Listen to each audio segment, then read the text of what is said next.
What's up, everybody? Let's see here. Invite. There he is. Let's send that dude one. Let's see if we can't send another person one.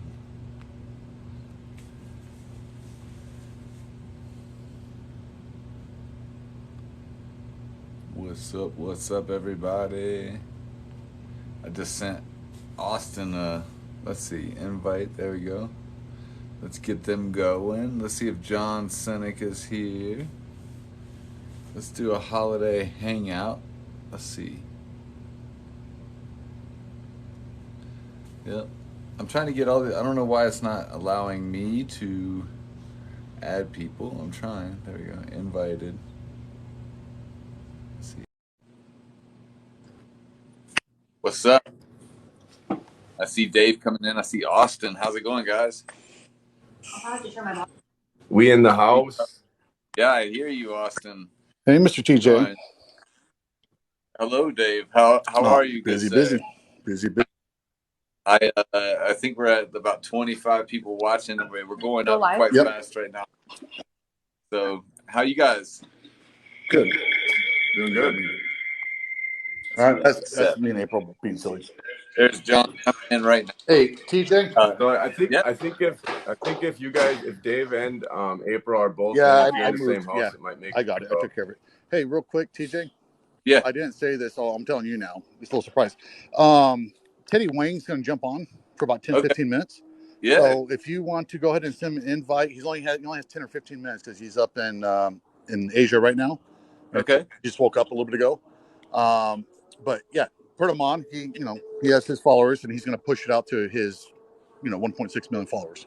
Yeah, nice. So you guys are watching right now, and you guys just heard Dave, DMFC79. He said Teddy Wang. If you don't know who Teddy Wang is, he's an influencer here on TikTok as well as other places. How's it going, John? I see you there, my dude. How's it going? It's going good, man. I'm excited to. First of all, I'm excited for all of us to be on a live. This has been a long time coming. I am super excited to talk about how social media is changing how we brand ourselves and market ourselves in the roofing industry, the service industry. And I definitely want to take some time and talk about some key points and highlights that are coming up on the SRC conference. But man, this thing's going to go a lot of directions. I'm excited. This is going to be fun. Yeah, Austin's down there. I just realized Austin's on too already. Dude, what's up, man? I'm in the house. It's been how's cold Michigan treating you right now? Dude, I just got a snowmobile, so I've been cruising around on that thing, just trying to freaking kill the time. And I just found out that it's time to get some life insurance because I'm 26 now and it's coming to an end. So I'm like, if I keep riding this thing, man, I got to stay safe out there. It's like, it's an 800cc. So, I mean, you can go as fast as you can. You better hold on. That's awesome. If nobody knows who down at the bottom here, got Roofer TikTok. If you don't know Roofer TikTok, this is Austin Blomquist. I'm glad to be on this live. 2 years ago, John, you were just coming into the space as well as an influencer in your own right? And then now myself and Austin have grown over the past 2 years into what we've become. And, social media can help change a business perspective in regards to, keeping up with trends, also making sure that you're touching with what we call engagement and engaging with others, where people then become trustworthy of you and then want to use your services or even share you with somebody else that might be able to use your service. Hey, real quick, if you can, Teddy's waiting for your invite. If you want to go Teddy Wing 86 and invite him on, he'll jump on real quick. Is he in here right now? I told him you're sending the invite right now. Okay, well, if he's in here, I can do it, but he's not in here right now. Have him find World's Greatest Roofer, and he'll be live. Okay, yeah, and then he should be able to make the request. Yeah, once he comes in, once he shows up, just tell him to say hello, and then I'll invite him. So, hey, Shauna, how's it, guys? Well, we're waiting for him to get on. I want to go all the way back to the SRC Summit last year, which is where I got to meet Austin for the first time. It's where I got to really spend some time interacting with you for the very first time.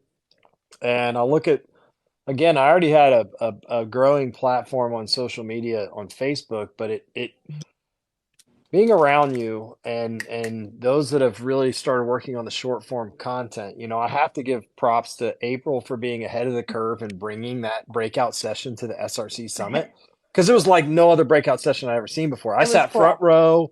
It was live while I literally sat there for that whole thing and just soaked it in. And it didn't, this is going to sound good and bad. It didn't light my fire to blow up TikTok. It lit my fire to start creating better short form content before I even said, now let me try TikTok. So, I took from it what was most helpful for me to start working on and adapting. And I very much thank you, April, for doing that one last year, and Yeah, TJ and Austin it for was you awesome. guys. You guys Just, made it awesome, so it was good to yeah, do that because You nobody know, else it's was doing that, right? I so want to many bring big some. people from the industry in Yeah. that in the breakout session. And it's helped propel a lot of us, and myself, Austin, John. Look, Jen Silver was in that class with us. yep. There were a lot of people that were influential, but mostly, like for years, we've heard our marketers tell us, you got to go get short form video, or not short form. They'll be like, send us video, and we didn't understand what video meant. Like nobody was posting TikToks, 3 years ago. I Nope. mean, it started, but it wasn't where it is today. So let's talk about the micro level, how it can affect the brand, because I look at it. Austin, I think I want you to start this one actually. You've closed deals, you've sold roofs, you have made contacts, like just day-to-day customers through the Hmm. TikTok app, correct? Yep. I've done all types of things. It's unbelievable. I mean, I've gotten brand deals. I've sold roofs through TikTok. People want to work with me. I mean, I've gotten labor sourced all over Teddy the Wang country. going I on mean, right now. I have every Um, opportunity right at my footsteps. It's just that, I got to take the initiative to do it now. So, I mean, it's just with anything. I mean, you can go out and do whatever you want, but you got to do it, and you got to take the steps to actually like go through with it. So, I mean, I have all these opportunities, but sometimes I'm like, oh, I'm good. I'm doing my thing. But if any other marketing company had the opportunities I had, they would jump on it so quick. Yeah. Yeah. It's talking about that right now. I just started growing a brand on short form video, roofer, and just in this month we had just over 45,000 views. But that's taking a business account and doing exactly what we were doing as a personal account. Which there's two different things here: a personal brand and then a business brand. Mm-hmm. The so I want to show you just how small and simple like the TikTok world can be, the short form content world can be. So the shingle analysis lab, right? People know me as the guy who can name any shingle and identify I shingles think and the stuff food like might that. be here. I literally had somebody reach out to me, a homeowner, and this happened now half a dozen times. But I remember the first time it happened, someone reached out to me and said, "Hey, I've got a roofer in Georgia pitching this shingle. Is it a good shingle?" These are people that have never met me, don't know me from Adam, but the brand of what I am and who I am and the knowledge that my niche thing was what they saw. Just like they see something out of you, they see something out of Austin. Like everybody, if you brand yourself well within these platforms, people come and find that thing, and they wanted to know if the shingle that was being pitched was a good shingle. Yep. So I said, all right, which series is it? Because I'm not going to name the manufacturing stuff. And I said, oh, by the way, who's the roofer that you're working with? Turns out I knew the roofer in Georgia too. So I sent him a message and said, got a question from your customer regarding this. And it was very insightful because it pointed out that, hey, you may not be explaining your product that well to the roofer, and it built trust for the homeowner as to what product was being pitched.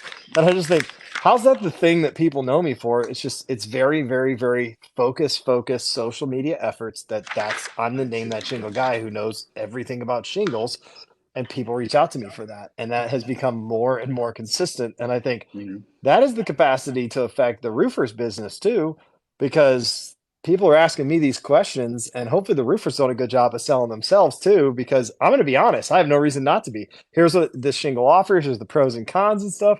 But it's amazing how small that little social media presence can be.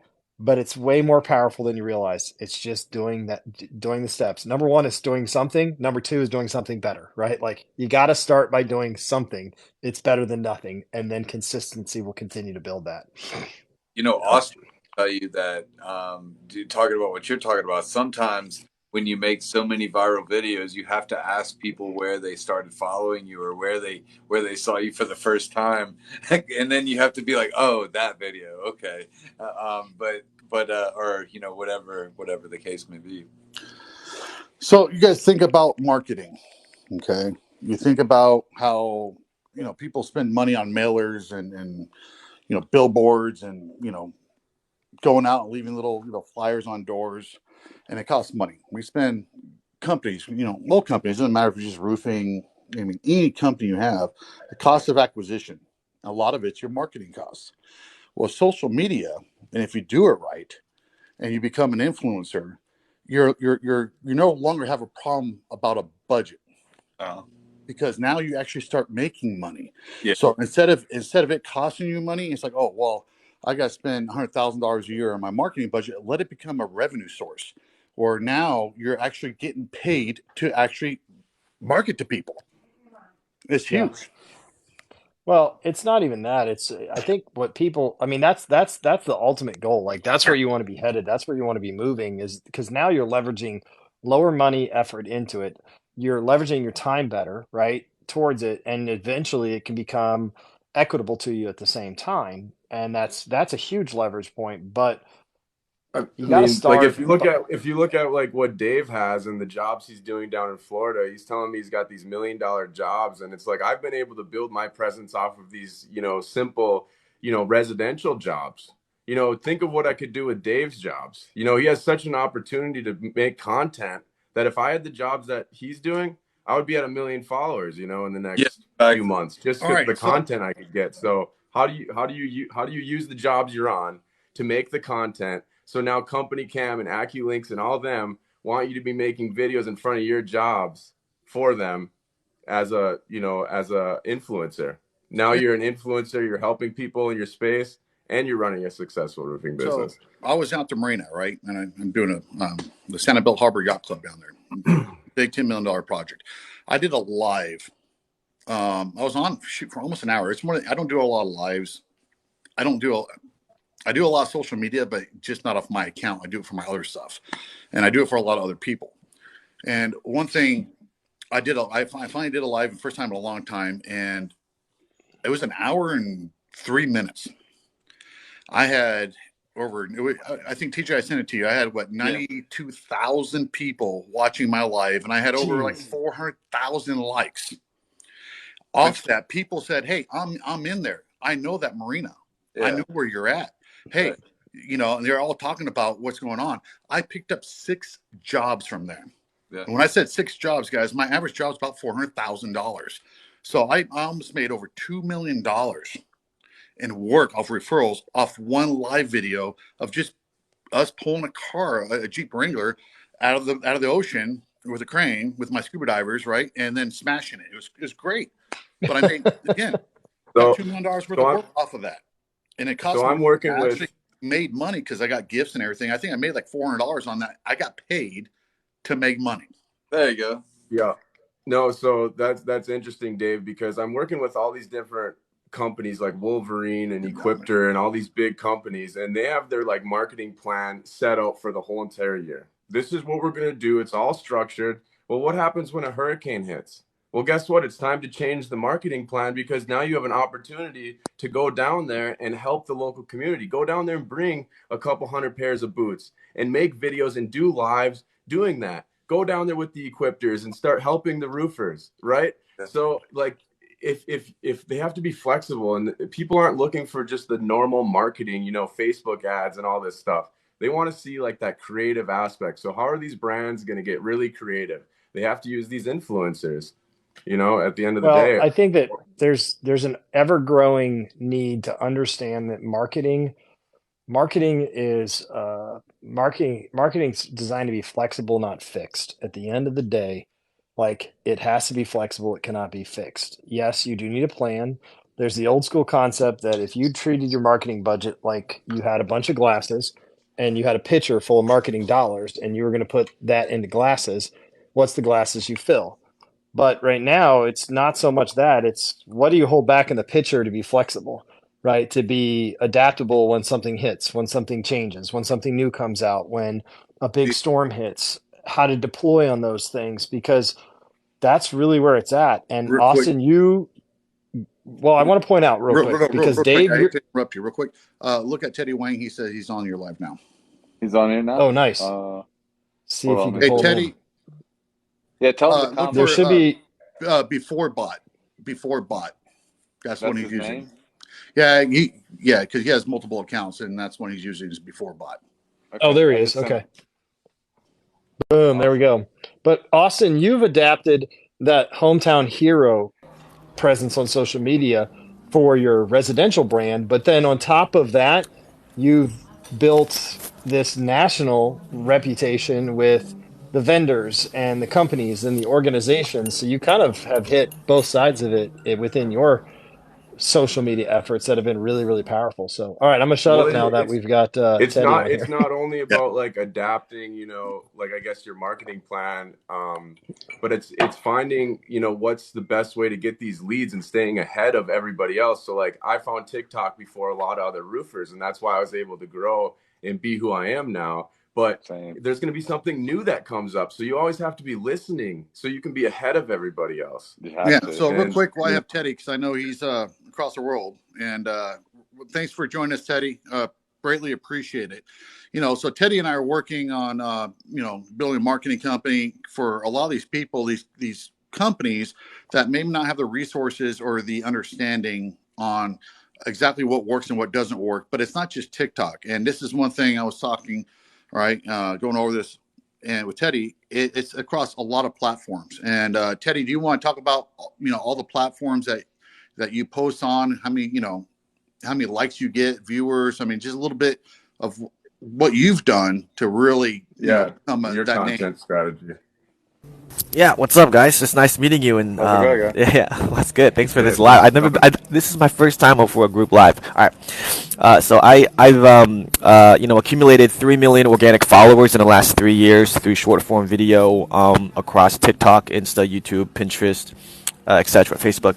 2.6 mil of that is on TikTok, and I started and grew one account on one platform, which I chose TikTok for the best vertical videos now on the market still for consuming and researching. And then if you're starting today in 2023, I would tell you something different. You may not want to start on TikTok. You may want to start on the platform you're growing fastest on, because you have the most momentum on that. Every platform right now that does have short form video is inching the short video feed into the line of sight for the homepage. It's very clever, right? YouTube did it very slowly. Now it's like blatantly just below. I mean, I think the shorts feed now is on the first or second row now, right? And so Twitter is doing the same thing. So look, short videos, it's free for you to start and grow. Spend a few minutes to an hour on a 6 to 15 second video when you start. I mean, you can pump out at least 10 pieces of content if you're not working an 8 to 12 hour job. And if you are, then it's you could post once a day. That isn't much of a demand, So organic marketing is the way to go. It's better to hire cheap, it's better to hire a smaller influencer than a bigger one if you want to hire them for the same amount of videos, because the following is not going to see every one of your videos. It is a randomized feed. So that randomness is what gives TikTok and short video algorithms its power, is that it bases the reachability of your videos on quality of the content, not on the friends or followers or subscribers you have. Not everyone is going to see everything you do. So which is why you've got to, it forces you to experiment with content. It forces you to put effort into making content. And that's not something that someone with a lot of followers usually does, right? So it kind of disrupts the entire space. And so I see, I recommend everyone who's in roofing, everyone who's in any industry, for that matter, instead of hiring an influencer, hire some like a spokesman, or if it's a faceless brand, then an automation page for whatever platform channel you decide to go with.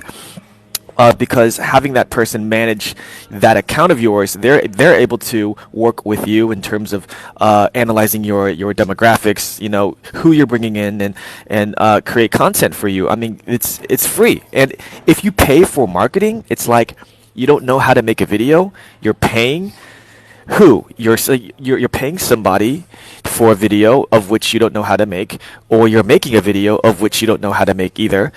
You're paying space to be paying for eyeballs virtually of people who may or may not convert because the content you post may not be good. And 25 to 30% of the people who are going to see you on the For You page are going to go to your channel. And if your video is bad, then that conversion is worse because, yes, you'll get a lot more views, but that like to view ratio is going to be much lower if you don't know how to make content. So it's like I would rather hire somebody just to help, like either co-create or create the content for me than just hire an influencer who pumps out 10 videos that people may or may not see because the algorithm is not something we control. So yeah. Some days.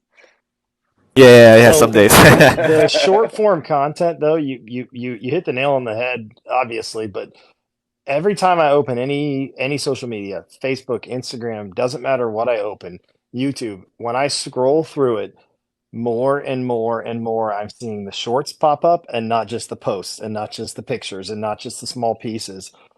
Everybody's pushing reels and shorts and short form and every platform I open. In fact, I'm getting better engagement on some of my Facebook and Instagram reels than I am on my TikTok ones. So like you said, maybe pay attention to which platform's getting the most engagement and which platform is getting the most interaction and responses and views, and focus on that one and push it, because there is definitely content. I'm getting 300 views on TikTok and 3,000 to 10,000 views on Instagram and Facebook Reels. So it's crazy how much short form is just dominating the social media market.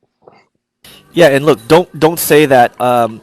Look, for the last 6 months, I ran this experiment where I manually posted like at least 5,000 videos for the last 7 months across all my socials, and like what I found is that every social media platform, be it Facebook, Instagram, TikTok, YouTube, they all liked the same content category that I posted, which was comedy. They all liked the same thing,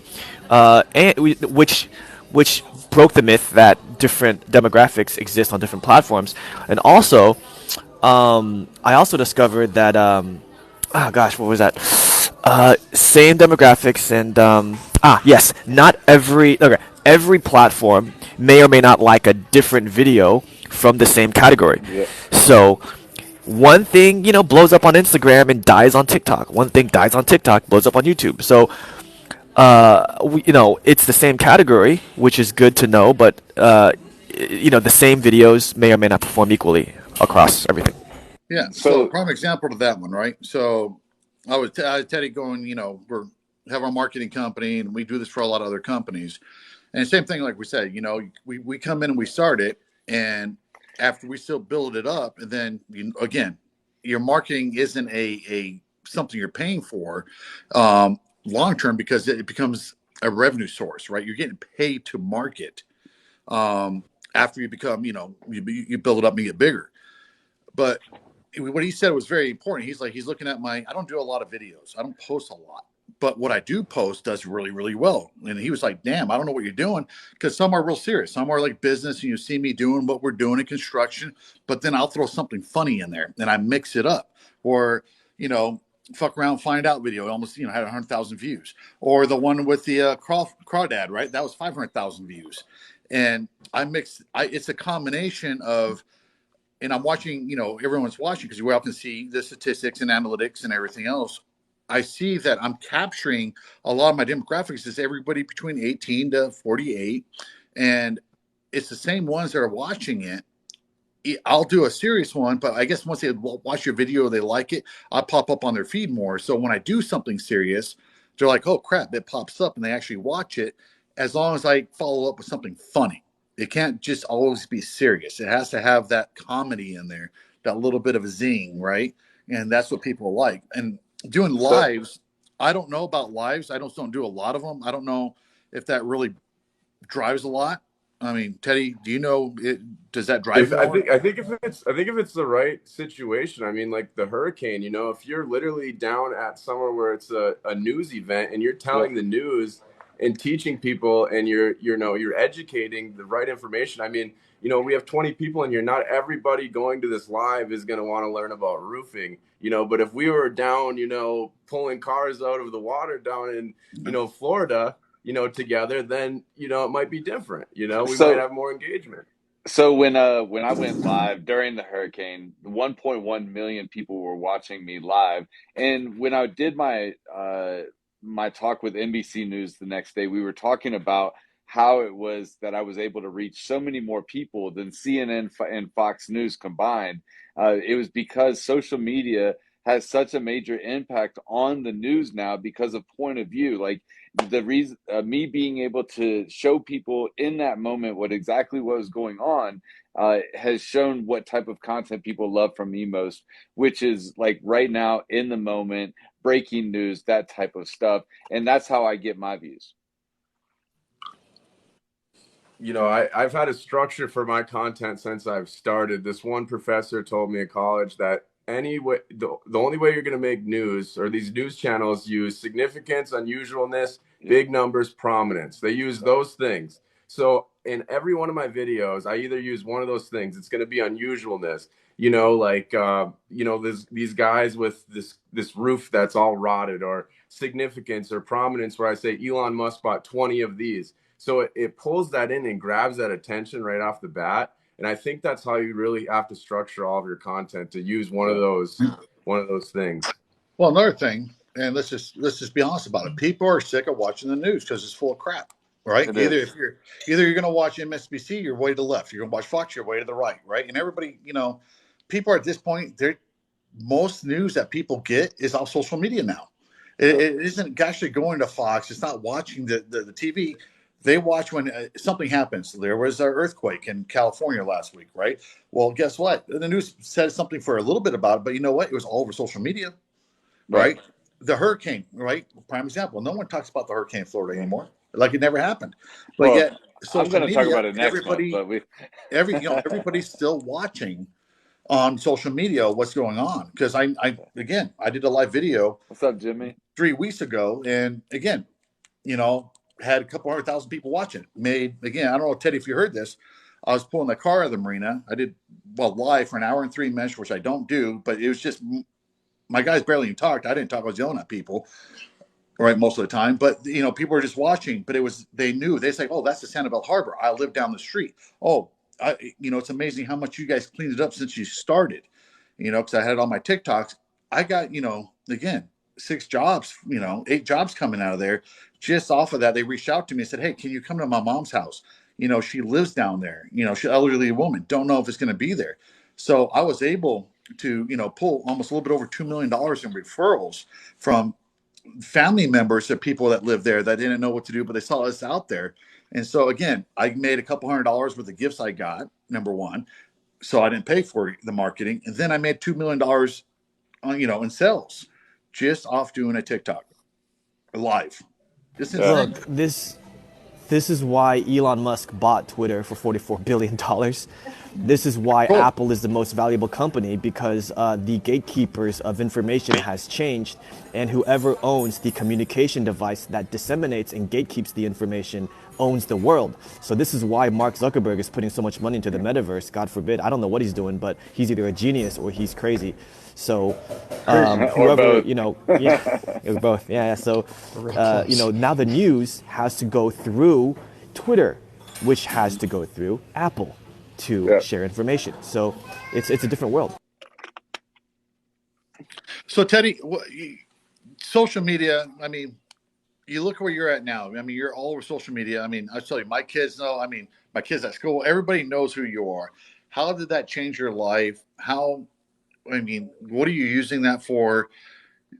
Talk about your experience and how you started from where you were to where you're at now. By the way, guys, he's from Plano, Texas. Went to high school in Plano, Texas.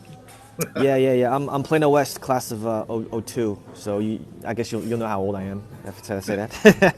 Wow. Well, I was a 15-year going high school teacher in Taiwan, teaching English, art, and drama. I got fired over my TikTok videos, went into social media full time, and now we're here. So I haven't looked back, and it's I don't know, I can't describe it. It's great. It's a great feeling. Yeah. So doing what you're doing and becoming a household name. I mean, how many likes across all your platforms? Just likes on all your accounts and all your platforms. How many likes we've gotten? Okay, well, if you take the like to view ratio of like 9 to 11%, my guess is I think I have over 1 billion views now across all my socials. So if maybe not 90 million to 110 million likes across all socials is my guess. Yeah. I mean, you don't have to like. Rub it in. Getting fired wasn't no getting fired, there wasn't a problem. You're getting paid for it.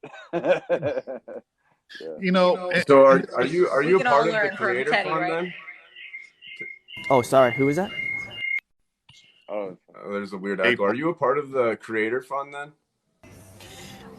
Being in Taiwan, I'm not allowed to be. Even though you use a VPN, TikTok still knows you're not in the USA. So they're clever like that, because they'll start feeding you the videos in your local, other country demographic.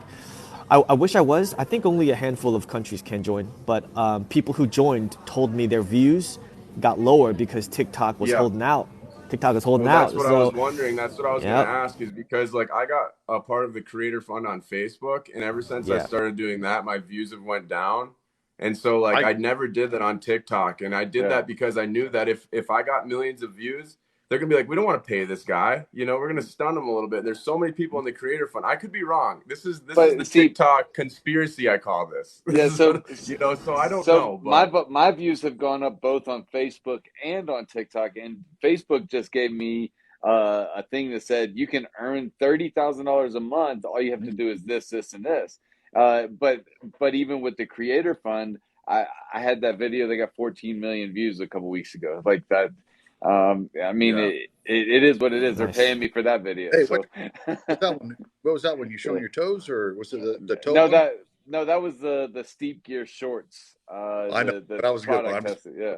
But we're going back to being on all platforms with videos that do well on one and not on another. That video did well on TikTok and then also Instagram, but not YouTube and Facebook. I would say what Teddy just said. Oh, think about it. Yeah. Oh, sorry. The impressions to talk to reach a customer. Like, listen, I've done radio, I've done TV, I've done pay-per clips, right? We Google ads. He just said over 1 billion, almost 1 billion views or whatever, right? Right. Billion with a B views. Imagine if we tried paying 10 cents, $1. I mean, you can't do that. It costs $7,200 per million. 7,200 per million.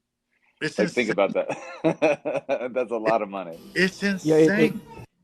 And what Teddy's able to do is genius, right? Because he has his comment and he does everything else, but he's able to reach that audience, to reach out. And it's funny because, again, you don't know who's watching. Like, I had some lady in Michigan watching my live video that called her grandma that lived in freaking who knows where to talk to, her daughter that's in Cape Coral, and I got a $500,000 job over that. But if I tried to market to that lady in Cape Coral, she never would have paid attention if I would have put a billboard up or knocked on her door. Yep. This is what I'm talking about. Teddy is awesome. Yeah, look. There's two kinds of creators. One kind grows by any means necessary and is not tied down and anchored down to a niche, and the other one is niche specific and tries to go deep first and then wide later, right? So then the other one goes, wide first and then deep later. So It all depends on who you are. Jimmy just said in the chat that his views went up when he joined the Creator Fund. Yes, I would say out of the 10 creators I talked to, maybe 8 of them have lower views and then 2 of them have higher views. So it's not everybody that gets those low views across the board. And think of social media like a franchise, right?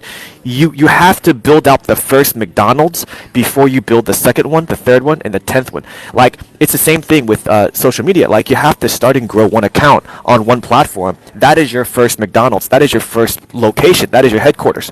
And then once you streamline the process of the automation of the shakes and the burgers and the fries, once you've got all that done, then you do it on you open the second, third location. It's just like that, right? But on TikTok, it's like I built out my first account, and then when I automated it, I built out my Instagram, my YouTube, right? So it's like the same thing.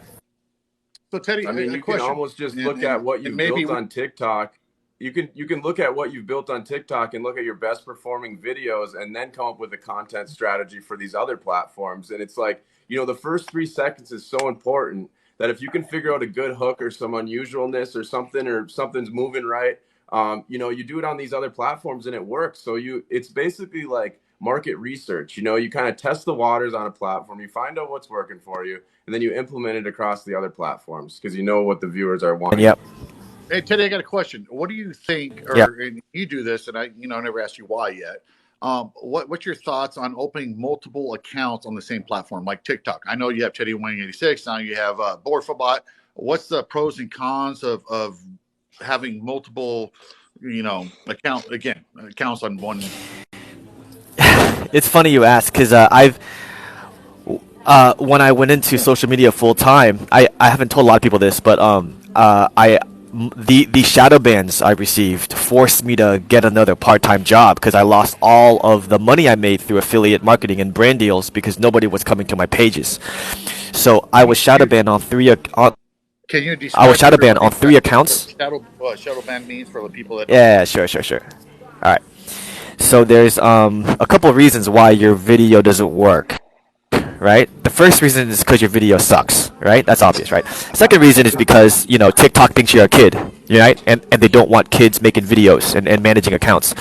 And the third reason is because you've not broken the guidelines, but you almost did, and you did something that TikTok didn't want its advertisers to see, so they suppressed your videos and your account so that it doesn't get any reach. That's what happened to me 3 times on 3 accounts, which is why I have 4 accounts now. It's not because I wanted to, it's because I was forced to. And by doing that, I jumped from niche to niche, but I broke the algorithm because I was able to go viral on 4 different niches, on 4 different accounts. So who knows? Who knew that would have happened? On one account, you still post on that account, right? Yes and no. It depends. I mass posted all my viral videos to get out of my shadow ban, which is what my mentor told me, which is why each one of you need to have mentors in terms of like people who can help you out of certain situations. No, I've been shadow banned before. I've definitely been shadow banned before, but then how I got out of it was like reposting those really engaging videos to like bring it back. So like, as soon as I got these deals with all these companies to promote their products and I started saying link in bio and this and this and that, it's like TikTok flagged it and was like, we want those companies to pay for that. We don't want, this, or that's at least what I thought. But then I was like, okay, I'm going to go back to my old style, not so salesy. And then it kind of switched the algorithm for me, thank God. But there was a point where it was a couple weeks where it was like a couple thousand views. And I was like, I'm not going to do this anymore if I get a couple thousand views. So I also think that TikTok's trying to make you a better creator too. And the reason that they shadow ban you is to make you produce better content. And the more followers you get, the better content you have to make. If you start with a fresh page, it's easier to go viral, I feel like sometimes, compared to when you have, such a big audience with different segments. I have roofers, I have people that are in marketing. And once you get this following, once you post that video, it gets pushed to like your followers first. So it sees how they engage with it. And then it wants to send it to the For You page. So you have to make your content like for everybody, in the best way possible. If you niche down too much, you could still be in roofing, but try to relate it to everything else in a way. So someone asked a question that I think is worth highlighting or answering here. Is it better to have a separate account for each niche or one account that serves more as a playlist for multiple niches? It depends. Like if it's like one trade here, one trade here, maybe it comes together. But if it's too far separate, people are not going to think of you the same way. Teddy, what's your thoughts on that? Oh, did you hear the question? Can you answer that again? Somebody called in the live was no the Sure. yes. Somebody called in and phone calls mess up the live. So Yeah. please. So The it said, question is it better was to separate account for each niche or one account and use as a playlist? Right. I have okay. It's funny. I have like between 5 to 10 accounts on different devices because I keep opening new accounts to watch different kinds of content on each account. So on my Teddy Wing 86, that is where I watch long videos. So when I drive, I just scroll and I just listen. So all of my videos are like 30 seconds plus, right? On another account, I just watch short videos, and that's where I find trends. So I recommend the further your videos are from the target audience you're trying to reach, the more you're going to have to move that audience over to a new account because the product that you're serving, if it's not able to be sold to those two audiences, then you're fucked, right? You just make sure that whatever product you have, it cross pollinates different audiences, right? So like you don't wanna make dog content and then like have a link in bio, right, selling cat food. No one's gonna buy that shit, right? Think about that, yeah. Yeah. That's good. That's a great answer to that question. So that's yeah, there you go. Mike, good job on the question. That's a great question to throw in the comments. If you guys have more questions, definitely throw them in the comment. I don't know how much longer we get Teddy. I know, it's morning right where you're at, and it looks like you're sitting there having breakfast and enjoying your morning water, coffee, whatever you got going on there. But I don't know how much. If you have a question, throw it in here. Capitalize on Absolutely, the time. yeah. Real quick, Teddy, I got a question for you because you're kind of my mentor on the social media side, right? And who was your mentor?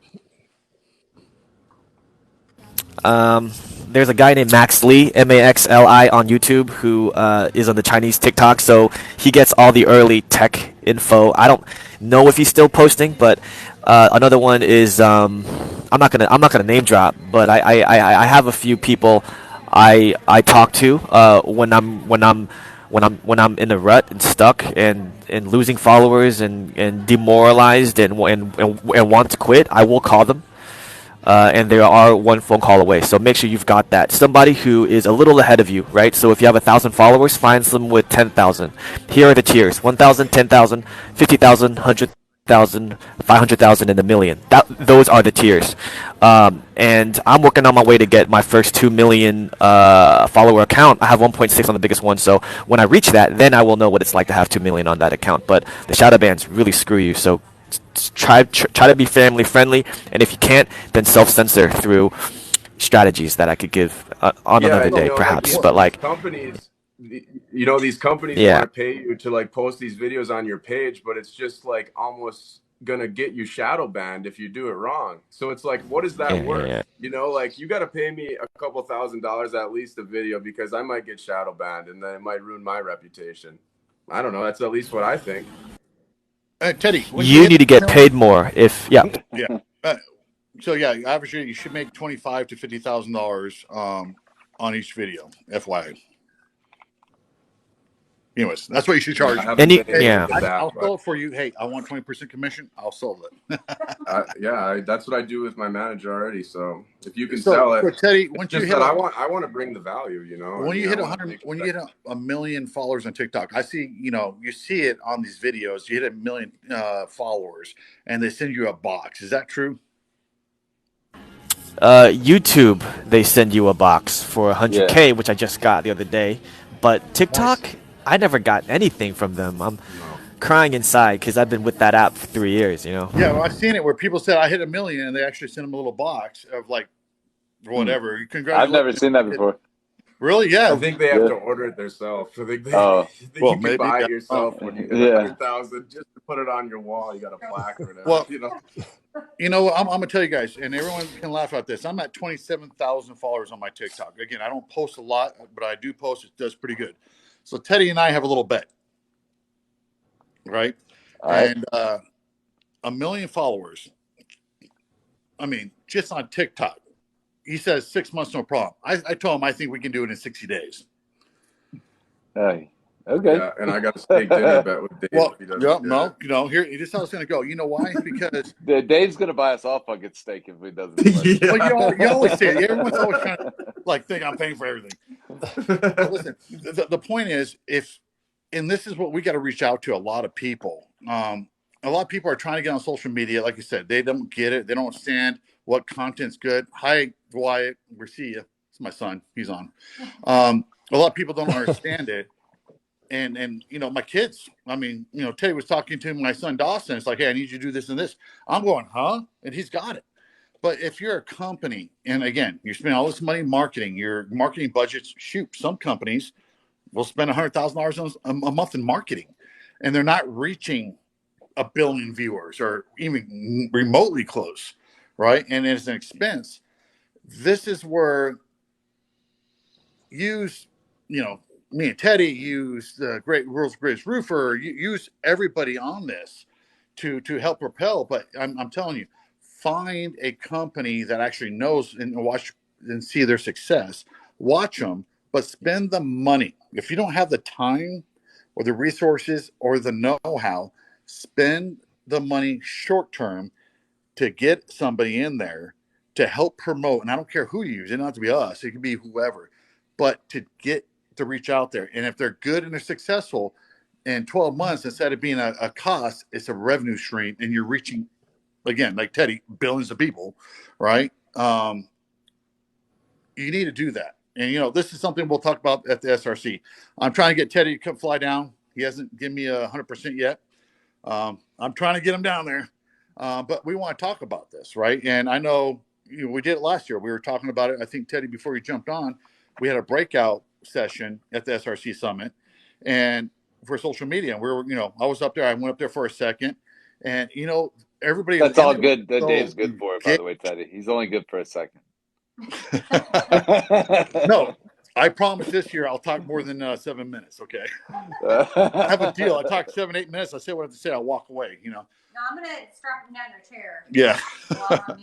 So no, I think we have an excellent opportunity to reach a lot of people at the SRC Summit this year, not with just this topic, but this topic in general is getting a lot of push in our industry right now because it's in all industries, not just our industry. Absolutely. Social media, short form video content creation is in the face of marketing strategists right now, all across the world, trying to figure out how to be the next trend. I mean, if you guys have used that Chat GPT, right?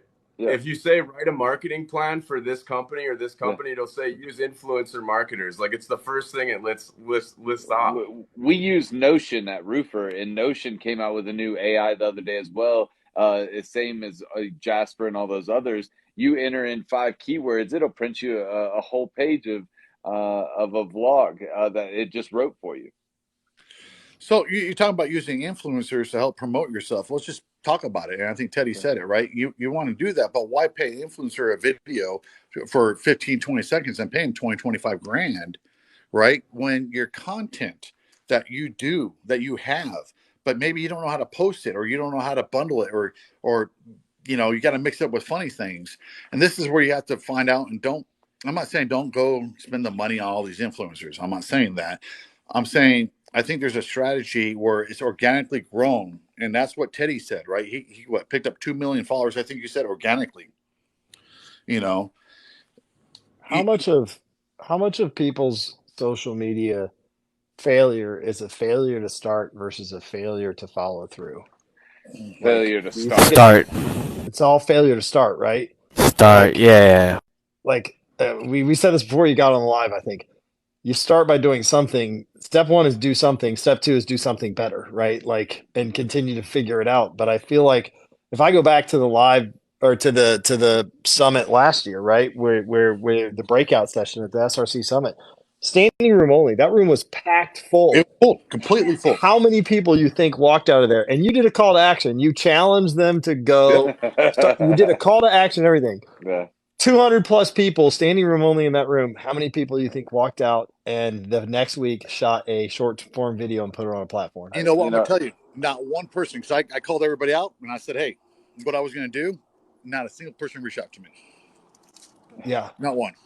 We had a lot. start We is had the a lot of biggest issue. people that did short form content at that time. The problem now is people are still in their heads that they think that they have to have some major content creation mind, when a lot of times they, as long as they're putting out content and writing a short little sentence on it, an annotation, it could be seen by 1 million people by lunchtime.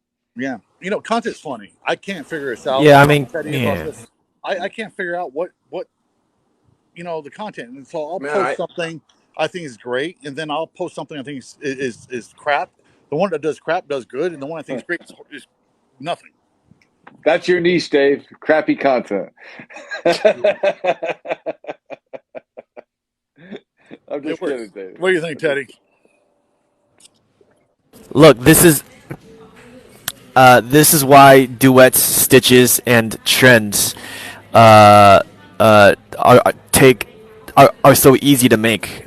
Is because they have a higher chance of going viral, because the masses speak the language of trends, and they don't take a long time to do. So if starting is your problem, then just do a trend, stitch, or duet. And just get that first video out of the way so you can do the next video. And don't mass produce videos unless you have a formula. What do you mean? Don't mass produce? So how Wait, many times wait. did you say post? You said don't. Hang on. mass I produce. want to What do you repeat mean by that for everybody who let that slip by. Trend, stitch, or duet.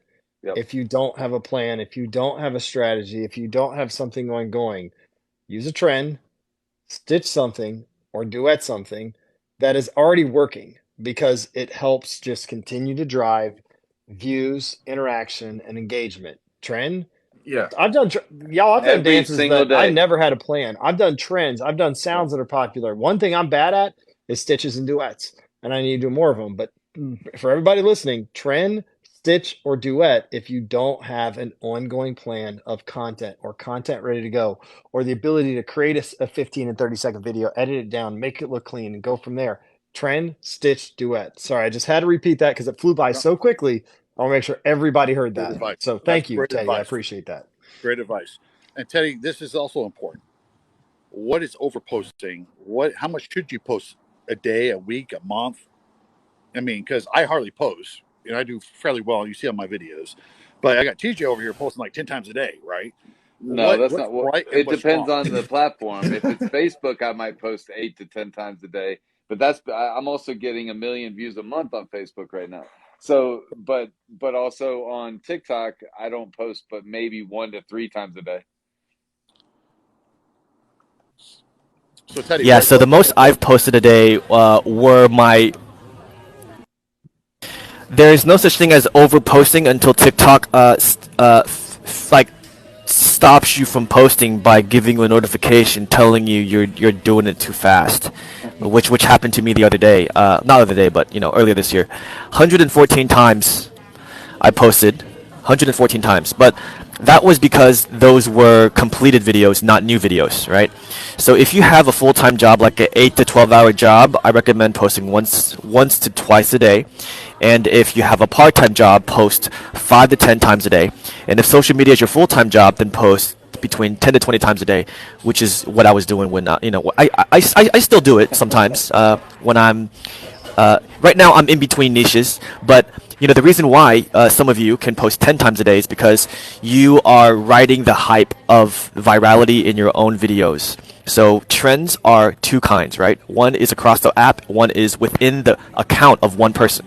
So if one type of video is trending for you, then yes, you can mass produce that because it's formulaic, and you can just repackage that and ride the virality until it plateaus, which it usually does in time.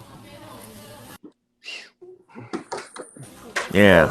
Real quick, I want to just we have about 30 people I think watching, and I'm looking at all the comments come through. I think a lot of them are roofers in here. So if you're a roofer, throw a thumbs up in there or comment that you're in the roofing industry. I'm just curious, of the 30 people watching, how many of you are in the roofing industry? So if you are in the roofing industry, throw a comment in there and let me just see who's roofing related.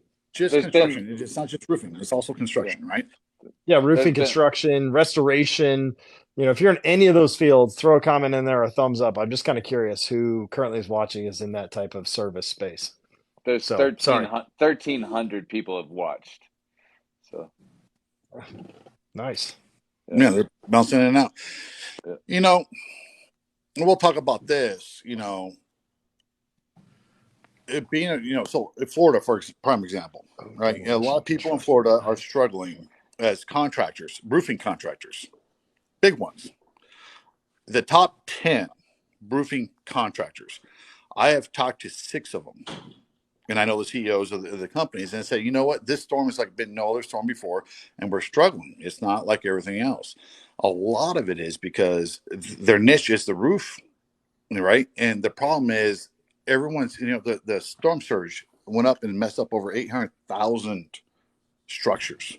That's just a storm surge. But we know that everyone has, who has insurance. A lot of people do, but it's kept at 250,000, right, for flood on the first level, and it's 100,000 for content. And you're going through there, and people are so worried because they hang on real quick. Teddy's got to jump off. I want to make sure we thank Teddy for jumping in here, dropping some serious knowledge. We very much appreciate you being here. Hopefully we can talk you into flying to the SRC Summit. Thank you so much. Enjoy your day, Teddy. Very, very much appreciate your knowledge. Hey, Teddy, by the way, I sent that thing out. I'll send a copy of you because I took care of that. Okay. For the Thank you guys. other thing. Thank you so much. For the thank you, Teddy. Okay. You're awesome. Thank you, Teddy. Talk to you later. Hey, Teddy, it's good to meet you, man. Thank you so much. Thank you for having the This one, thank you. Thank you, Teddy. Wait a second. So I don't want it to disrupt your train of thought, Dave, because there's a lot going on in Florida. But this Teddy's first group live. Yeah. Right.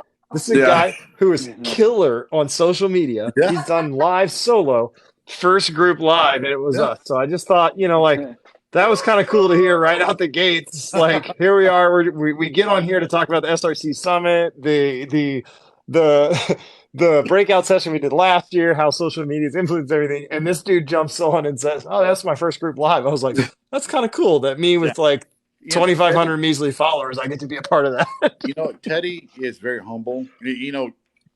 I've been talking to him on and off for the last year. I really got to know him. And listen, he is just, he's been a mentor, especially on the social media side. He's like, hey, I know we've helped a lot of people. Like I said, so full disclosure, Teddy and I own a marketing company together, right? And it's not just construction. We do it across the board for everybody. Because, again, a lot of people just don't understand it, right? And they have the content, they have the videos, but they don't know how to post, and they get so fed up, but they don't have the time. And so we're helping them with it. And, he's like, Dave, you're doing this for everybody else, but what we need to do over the next 90 days is really promote your stuff and really start building, your accounts like me. Listen, Teddy is a household name. My kids know him. Everybody else knows him. It's a pretty big deal. He says, we need to start promoting that. We need to, reach in across all your brands, which is, ass, for example, right? And that's something I'm going to get into right now. You're going to get into ass? SRC Summit, right? Yeah, ass. I'm going to get into that. Okay? And, I'm explaining what we're doing at the summit. And he's like, wow.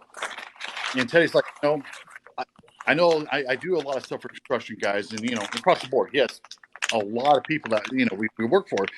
But what we're doing is so unique and different. He goes, but you don't share it enough. You don't really say much about what you're doing. You just do it. And he goes, I think that was a mistake on your part. You can be the entrepreneur and think you got it under control, but you're missing a whole audience that you never met before. Yep. And I realized that. I'm like, okay, let's go. That's what I'm saying. We're going to start building it. We're talking about ass for let's get in ass for a second. I talked to ash, soot, and smoke. We talked about it on stage. I was supposed to talk for 30 minutes. I did, I think, 6 minutes? I was off stage. That was like 2.5. Yeah. I was like, hey, 7 minutes. April counted because she was mad at me. She's like, what? You're supposed to be up there a lot longer. And the point was, I'm I told on mute. I don't know if you can hear me. Yeah, they can hear you. I have to be mute because I'm standing right next to him. So. The point was all of it, and I told everybody, I said, watch. I said, the industry is changing. The right to repair, talking about reinsurance, and this is another thing. You go to all these other conferences, and, you hear it's the same people speaking, oh, let me sell you a sales course, or let me give you a trophy because you sold X. It's like, okay, but how? Know your craft. Know your craft. So you talk to, I challenge everybody on this. How many people know about reinsurance? TJ's about to get a baby. I saw it coming. Wait. I don't want to skip this by because I want to talk about this speaker, and then I want to get into some more freeform stuff. But reinsurance, you said it. You talk about reinsurance, and I literally on this, and then everybody on here, who knows about reinsurance and what is it? Do you know the insurance companies are insured by somebody else? Do you know when a major event happens, like State Farm, everyone's like, oh, they're jerks and all the little policies and rules. Do you know that they don't create them? It's the reinsurance company that creates them. It's called the treaty. It comes out once a year. That's why your policies get renewed once a year. And in their treaty, right, and these guys are in Connecticut, New York, Bermuda. They're involved. They own so much real estate. They're in 401ks. These are big, multi-billion, trillion-dollar. They're huge. They reinsure the insurance companies because it's by federal law. If the State Farm doesn't have one of these guys to insure them, they can't write policy. Nope. Period. Right. So they have something called a treaty. It comes out once a year, and the reinsurance companies say, hey, we've done all this, technology. We want you to use this. You have to do this. You have to do that. And if it's in that reinsurance, they have no choice but to follow it. Otherwise, they won't reinsure it. If they don't reinsure, they can't write a policy. And they have margins that they have to make. All right. And they make their margins. And if they get under those margins, then they cancel that. So how many times we had insurance and said, oh, the package you had before is no longer available. You have to get something else. It's because the numbers were bad. It didn't meet what the reinsurance folks wanted. All right. Here's a kicker. Something major happens like this hurricane. You think State Farm's going out of business and everybody else? Nope. Reinsurance companies are the ones fitting the bill. Over 80% of a claim is not paid by State Farm or farmers or Allstate. It's paid by the reinsurance, which makes you scratch your head. Why are insurance such jerks? Why do they care so much? Because they have to keep those numbers, right? They have somebody to answer to. They have someone to answer to. So while you're pissed off at the State Farm, it has nothing to do with them. It's the reinsurance folks. So Steve Badger has a boss. Steve Badger has a boss. Okay. I consult, and I have consulted for the reinsurance companies because of Eagle View and the technology plays. Okay. This is where ass came from. I was watching and, I was seeing what was happening with the reinsurance companies creating the right to repair, creating the networks, TJ, right? Matt's guy. I was there, helped developing all that with LC. I did First Choice Network, helped that, right? The right to repair some of these carriers. Guess what? It's now, if you're in Florida, it's happening a lot. I saw that because they're asking my advice and everything else. I don't think it's always good. I don't think it is what it is. But I said last year, I said on stage, we're going to have to pivot as an industry, especially if you're roofing. If you're in the storm business, you're going to have to pivot. And I said it on stage last year, 7 minutes for an April. I said, guys, watch. I'm going to show you something. I know it's a hot topic and it's a hot button. Why? Because I was telling the reinsurance folks about this and we're having a big meeting, right? And they're all saying, they're like, hey, smoke, ash, soot, all these wildfires here. We're building more and more houses everywhere. More things are catching on fire. It is what it is. And they know 98% of structures that get affected never get called in. And they don't want anybody to call them in. Less than 2%. Nope. And a lot of people, Serpro and Belfort and Cotton, they run the houses actually burnt down or structurally has issues or the one right across the street. And so I started figuring this out. I'm like, hey, let's, me, my little crazy mind, I started building the technology from MetLoop, Eagle View, and everything I've learned in 20 years in this industry. I said, there's something's wrong here. And I started following, and I kind of created like a health swath, but it's an ass swath. Ash shouldn't smoke. But it's a lot different because right? I just envisioned a dog scooting its butt across the ground. Exactly. But here's the thing. Down, right? Next on Tim Brown memes. Yeah. You can follow. You can follow like hell. It's pretty easy to kind of figure out. But the ash shouldn't smoke. A lot of times, people have no idea, and you go in people's homes. So we did a test here in Texas, just to start last year in Tulare, Texas. There was some wildfires that happened in Texas, right? And so we went, and I used my little technology. I put it to play, and I said I want to test it. I called Michael Sean, right? He's an environmentalist. He does everything else. Hygienist. And we used him. Yeah, 20 I used him in the schools when I did it in Homa. Right, he is the guy that everybody calls. The insurance company, everybody uses him. He is like the guy. All right, and I called him out there and I said, "Hey, I need you to test this house for ash. Ash shouldn't smoke." He goes, "Dave, I don't see anything around.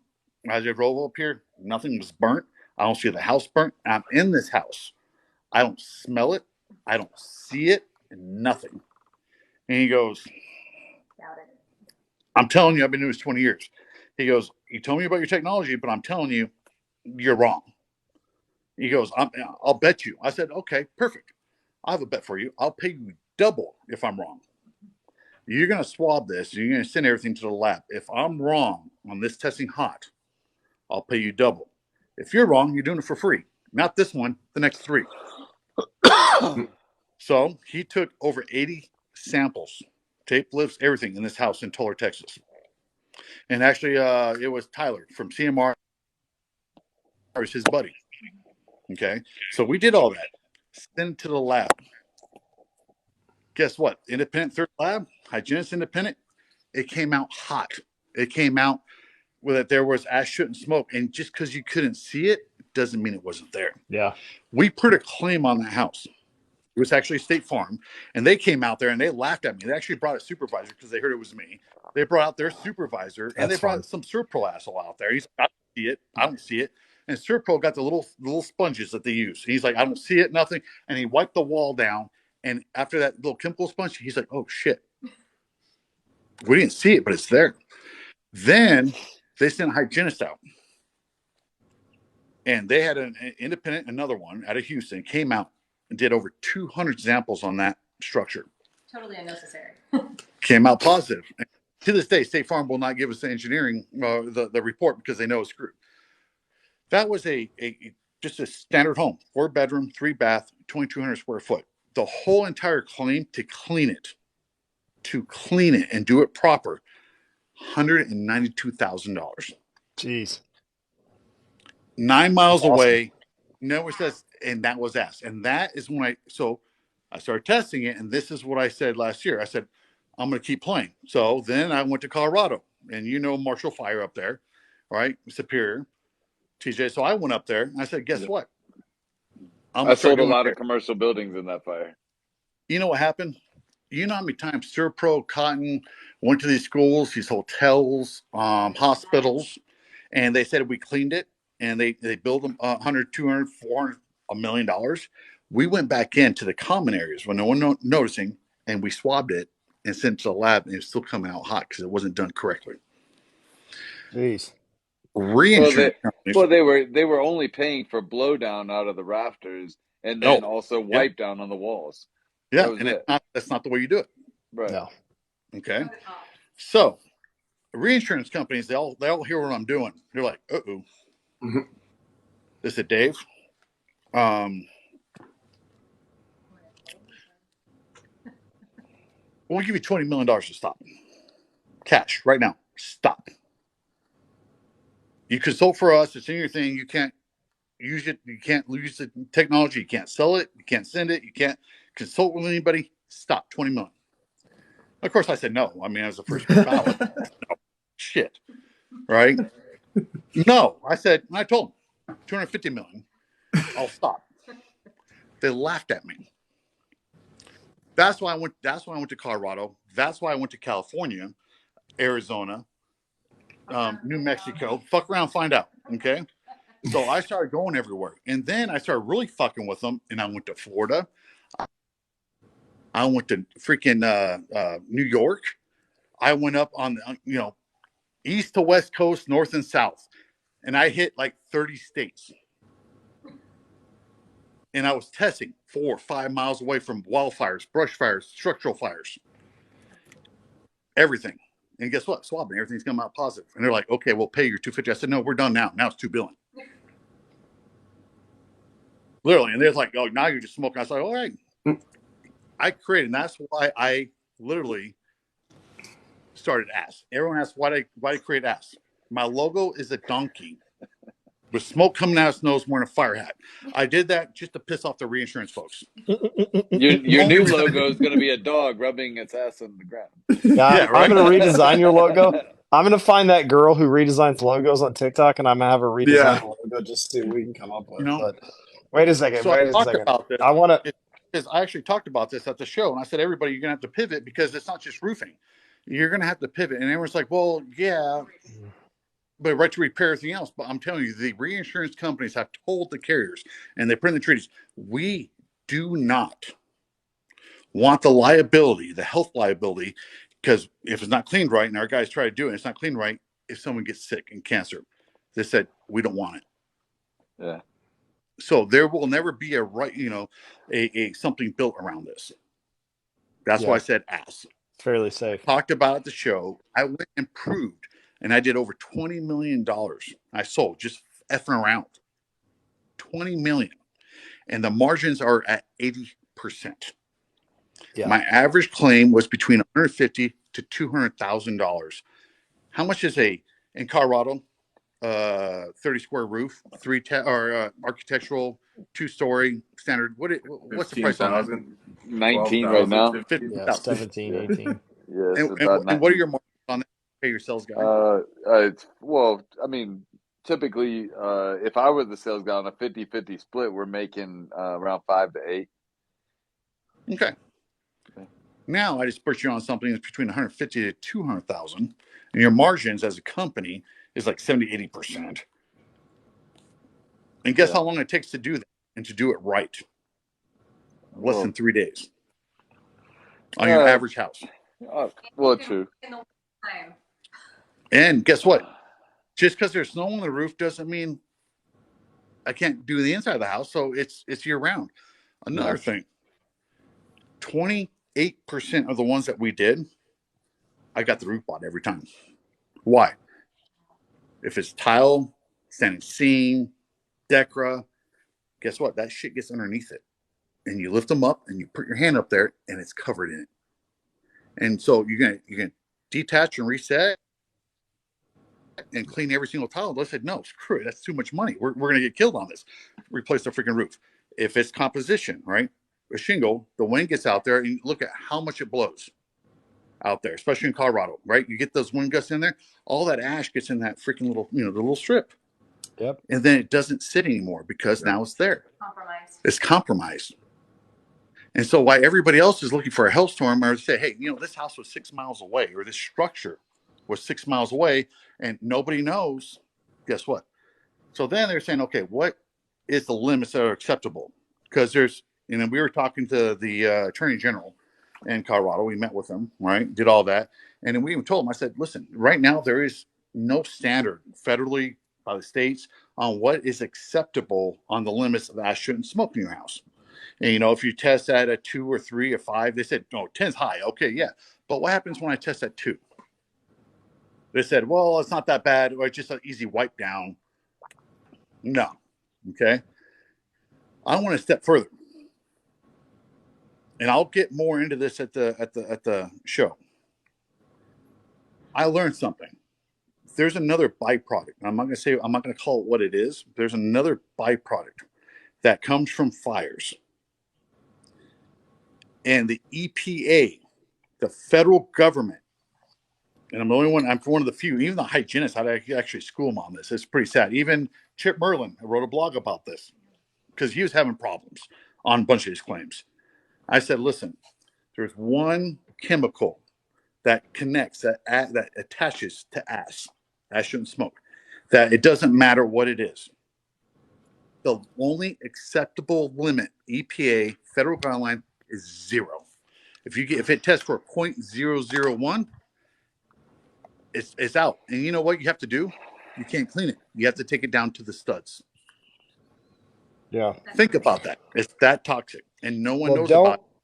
don't give it all away because no, I'm not going to. And if you guys want to learn what that is and how to do it and how to test for it and how to get it, you go to the SRC. So this year, I'm not going to talk 7 minutes about it. I'm actually going to spend the time to explain exactly how to do this and how to maximize the claim, how to go through this whole process and get it right. And to help people stay healthy. But actually, you're helping people.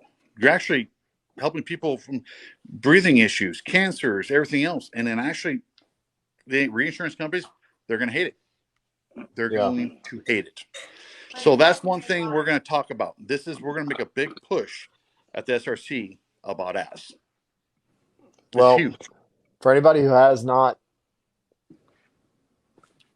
why did my fan just kick on? That was weird.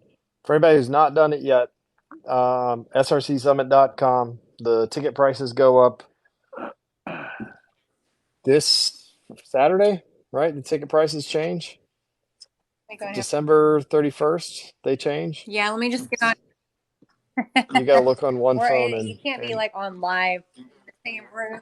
And on the phone. Yeah, 12:31 midnight. They're going to go up a little bit. Yeah. So, but yeah, this so is grab your tickets. Hey, it's an extra tax write-off too. Who doesn't need an extra tax write-off? But yeah, srcsummit.com. Yeah, get your tickets. Nobody else has this. I mean, people can go in and say, "Hey, we're going to try to do smoke or whatever," but guess what? You don't know where this travels to. We got patented maps, okay? Like we go it's miles more than that, and miles. though. Like it's way more than that, but like you just can't guess because there's some cost in it, right? If you're using hygienist shoes and science and things like that, but there's the patented map. So if you really want to learn how to do it right, this is the only place that you can go to get this information. That's what sets us apart, right? We're doing things that nobody else is doing. I see all stuff all the time. Oh, well, how is this conference different? Blah blah blah blah blah. No, we have we're talking about reinsurance. We're talking about we're talking about ass, right? Accent smoke. And we're bringing, some of the top industry experts together, and they're up there. We're not pitching from stage. They actually want to give back because they've had levels of success and they want to give back, right? Yeah. You see the different caliber of speakers there. I always make sure to change up what's happening in the industry and teach on different things that you're not going to hear anywhere else, And Dave's taking the code for me. Yeah. I'm going to tell something about the technology. Dave, don't give it all away. Just save some for the conference. No, just wait. Hey, we've been on an hour and a half. Let's. I'm going to say something about technology. Very important. Yeah, hang on. Eagle View. I let everybody buy Eagle View, right? I made it a household name. If you don't come to the show, if you're not part of the network and what we built, I'm not giving it to you guys. It's not going to. Yeah. TJ, is Roofer going to be there? Oh, of course. We're going to be, we're one of the top sponsors. We're excited to be there. My whole team will be there. So your whole team will be there. Austin, are you coming in for it? Yeah. Right. So I know, TJ, you got dinner. I know you got a wife keeps peeking in over you saying, hey, when are you going to be done? When are you going to be done? I got kids I got to put to bed. Yep. And give me 2 more minutes. I want to remind everybody that the conference is a networking night to start. It is 2 days of main stage packed full of content, including Dave's segment, which will be more than 7 minutes, packed full of information, including a speaker on reinsurance, fun events, networking stuff in the evenings, including a comedy night. So I better see some people show up with a comedic act. They better message me if they want to be part of the comedy night so I can start talking to them about that now. But the bottom line is one of the best things for me was how you structured the breakout sessions to be a separate piece to the conference and people can actually show up and be part of them. It's why TJ filled a room with 200 plus people, standing room only last year, because you didn't have a showroom to go stand in. You didn't have a main stage to be distracted by. You didn't have anything else other than to go to the fucking breakouts and learn and get educated and go to the main stage during the main stage days and get educated. The structure of it's phenomenal. It allows people the opportunity to actually take home information. And then outside of that, everybody that's in this live, we're accessible. You can walk up to us. You can talk to us. You can shoot a video of us. And I challenge anybody who's going to go, anybody at all who is going to go to the SRC Summit, I challenge you to shoot a short form content video with a brand, a vendor, a booth, with April, with Dave, with an influencer. Go shoot a video with Austin. Go shoot a video with TJ and put it out there, because that is an opportunity for you to actually network, engage, interact. What's up, Paul? Shit, I just realized you jumped on. That's the opportunity for you to actually engage with those people. And me, I'll have a full-time, I'm going to be the MC, but I'll have a full-time, Paul's going to be chasing me around with a camera, and we're going to have tons of content going out. And I'm sure we're going to coordinate some live stuff with TJ. I know TJ's got the black magic sitting back there. You going to be bringing that, buddy? Oh man, it's I don't know about this one traveling, but we'll see. Like Paul can give you some pointers on that one. It's definitely it costs right around $4,000 with all the stuff on it. So I'm like, the 4K or the 6K? This is the 4K Studio and Pro. Nice. So, yep. Yeah. Hey guys, we're going to talk something. A lot of people don't know what reinsurance is. The person we picked that we got in to talk about the reinsurance, his comment was he's going to... Well, it's called unveiling the curtain on the insurance company. So basically, he's just going to tell you how it works, right? Yeah. He's about ready to retire, because once he does this, he probably probably have to retire. Better hide. No, it's not. He's just sharing how it works.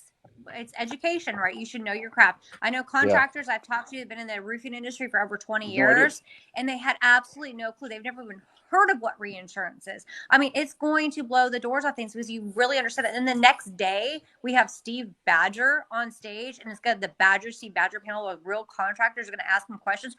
I'm going to tell you, they're going to have some questions about for him after what reinsurance is. Wow. You know, I set this up right. Yeah. He's going to struggle with this one. Because, by the way, Steve Badger has a boss. It's called the reinsurance folks. Exactly. But I challenge everybody. Go. I'm giving my 2.0 class away for free as part of it. That's a big value. But if you go, have a plan, be intentional, and take a minute and seriously shoot TJ, what has short form content at conferences done for you? I mean, lots of, like, it does. Somebody asked this question earlier. Let me answer this question, and it'll also answer your question. Somebody said, how much money have you made on social media, or how much money do you make? It's not about how much money I make, or I can't tell you today how much at the end of the month I will have made, because different brand deals, leads that have been generated, new recruits that started working for my company, other things that have come from the video, such as brand deals, views, all of that stuff adds up together. At the end of the day, is a lot of money. But what you're saying, man, you know, we sold all of those steep gear shorts, and we're still selling them right now because the video is still going viral on Instagram. So we sold 1,200 pairs of shorts. We re-upped another 1,500 pairs of shorts, and we're still selling shorts right now. So the pitch hopper, I've not talked to them about this, but the pitch hopper video I did at the conference, at some point they commented saying we finally have gray back in stock. I think the video that Paul shot blowing up, they're not at Summit. They need to be sponsoring. Same as Steep Gear, but he wanted to have 10,000 people there. I go, there's no roofing conference except for the IRE, and you're like one of a few hundred. So he needs to know the influencers that are going to be there, and that would be helpful. But Pitch Hopper sold a bunch of shit. You know, they're paying for their videos next. It's funny. I mean, we've had two. John and I have had two Steep Gear videos go viral. So I mean, it's worth them to go. All these, everybody, the roofers, the people that show up to these shows, everything else. Okay. You know, listen. If you want a trophy, go get a trophy. This isn't a show you're going to get a trophy. You want to learn something? Wait a second. I thought I was getting a trophy for best MC. We were talking about ass. Okay. Then all of a sudden, people saw that, oh shit, they're doing ass, shoot, and smoke. Oh my God. And so Anthony Del Medico, what did he do? He went, now he's doing a whole thing about, water and fire and smoke. You know what's funny? They're still doing it the same way. They're doing it, teaching the Surf Pro way where, hey, these are the structures. Yeah, there's money in that, but you're missing the 98%. They're not teaching you that, but they're trying to copy, emulate. And, they don't talk about the reinsurance. They don't talk about the technology because they don't have it. He knows he can't call me because he won't pay. Number one, April will kick my ass if I show up there. All right. So no, it is. On top of all that, right? You look at what's out there. You guys are going to learn some different stuff that no one's seen before. Know your craft. I mean, I'm going to make that. By the way, TJ, don't take that from me. I'm going to trademark that. Know TJ, your craft. Take it. Know your craft. And, it's funny. I talk to everybody, and it's like, do you know about this? You know about that? And a lot of them are like, huh? I don't know that or this. And it's funny. And and I'll talk a lot about. David's giving away all the stuff that we're going to learn at SRC right now. No. Not the stuff that we're going to teach. David's segment's done. We're going to find a new main thing. I'm just going to take the video and I'm post it later. I'm going to bring up Florida because a lot of contractors in Florida, this storm in Florida has been like no other hurricane storm that anybody's ever seen. And a lot of people are in trouble. They're struggling and they don't know what to do. It's different. I will actually go on stage and talk about what we're doing, which is completely different than anything I've ever done, but it's working. And I have other companies like, Dave, you're killing it. You're up there. We don't know what to say, but how? And I will talk about that. So if you're at the hurricane, you're working the hurricane, you're working this, I'm going to teach you guys a whole nother model that no one's ever seen before again. And I will actually explain it and walk everybody through it. And this will be part of the ASS and also the hurricane. And I think I might actually get on stage with a couple other people and like a panel and talk about this because this is pretty good. On top of that, so who's going to redesign my logo? Because I'm going to send it to Paul. What's the name of the girl that does the logo redesign on TikTok? That was pretty good. Good. I like the whole donkey with the smoke. I got to find her. I'm going to have her redo the logo just for fun. But anyway. So if you want to redo that logo and make it better, let me know because I think this is a pretty good logo.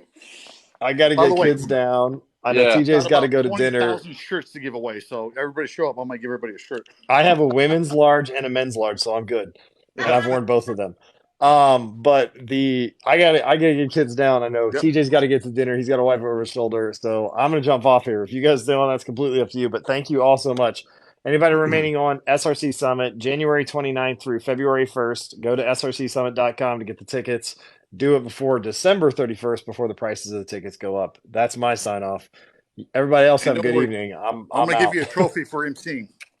Oh, that's all I want is an MC trophy. But I want like worst MC, okay? No, the best ever. All right, we'll talk to you guys later. Love you guys. All right, good night.